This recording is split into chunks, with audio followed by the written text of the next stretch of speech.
kita melaksanakan kegiatan pengamanan Nataru. Kemarin sudah ada permintaan personil untuk kami melaksanakan hitungan pengamanan. Dengan situasi yang ada di Aceh, terutama yang tengah, insya Allah relatif kondusif.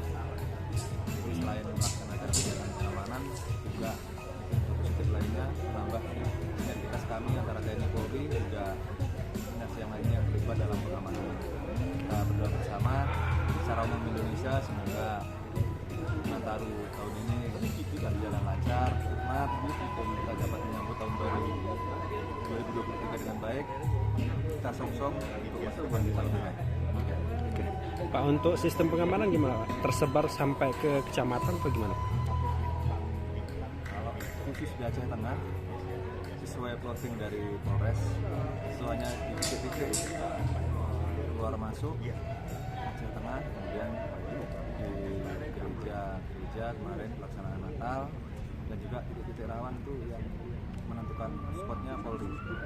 Tapi relatif tidak terlalu banyak sih, namun patroli tetap dilaksanakan.